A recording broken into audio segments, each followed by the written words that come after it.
Greetings, James. I was wondering if you would do yourself a favor, if you would pick up your Holy Bible and turn to the book of Job, specifically chapter 13, and read verses 2 through 14.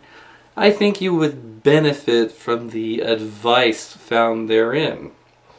I see that you have made a video wherein you parrot fraudulent assertions under the pretense of asking questions. You learned that from other creationists that came before you.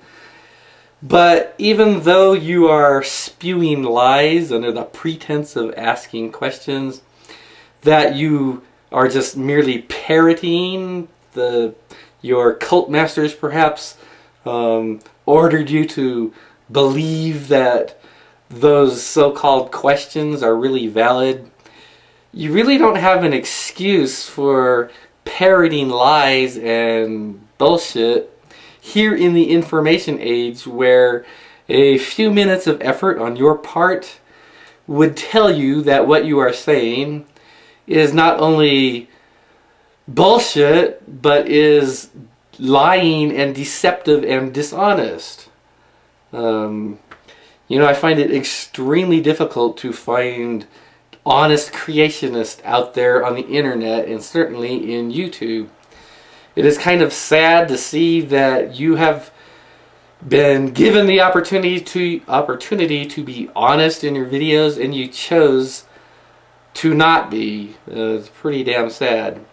The reason why you have asserted falsehoods and foisted them as straw men upon scientists, you have made assertions that scientists do not make, but you say that they do and they have. You know why you did that, of course. You did that because you cannot successfully attack what scientists actually do assert, because when a scientist asserts something, that scientist also defends it. Your fraudulent assertions, which you have poised under the pretense of asking questions, scientists do not make those assertions that you say they do.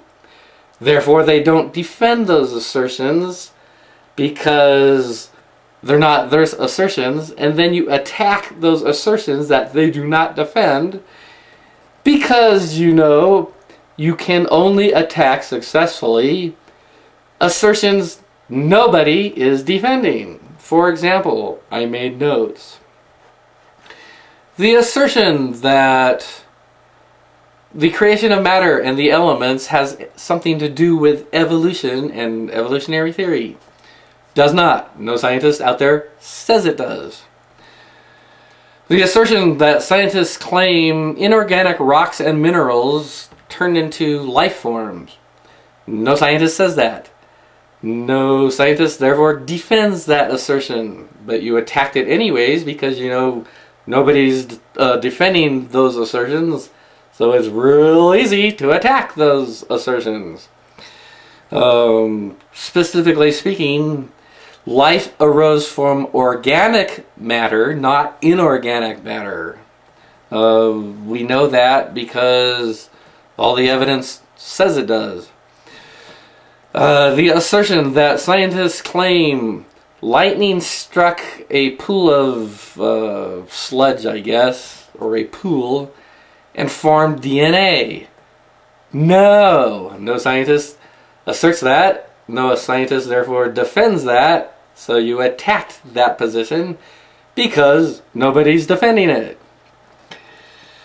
The first cell, you mentioned the first cell. That phrase itself is absolutely meaningless.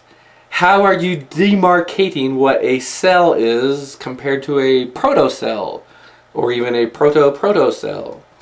If you have a biomicrosphere that has some of the functions of the coating in some current single-celled organisms, but if it only has one or two out of 300 or 400 different functions that a modern single-celled organism has, Where do you draw the line between it is a proto-cell and a cell? Scientists don't make that demarcation because there is no metric for making that demarcation. So when you attack assertions about the first cell, you are attacking a position no scientist asserts, and therefore no scientist defends. And we know why you do that. Because you are dishonest. You assert that scientists say evolution is random. Evolution is not random. Evolutionary theory, therefore, does not say evolution is random. It says the exact opposite. Evolution is not random. Evolutionary theory says evolution is not random. When you assert, and therefore attack, the position that scientists say evolution is random, you do that because nobody's defending that position. Because you are an intellectual, gutless coward. You attack only positions nobody's defending. Anyhow, you had an excellent opportunity to come here on YouTube, make videos, and be an honest creationist. You did not take that opportunity. Why do you suppose that is? Job chapter 13, verses 2 through 14. Please read it.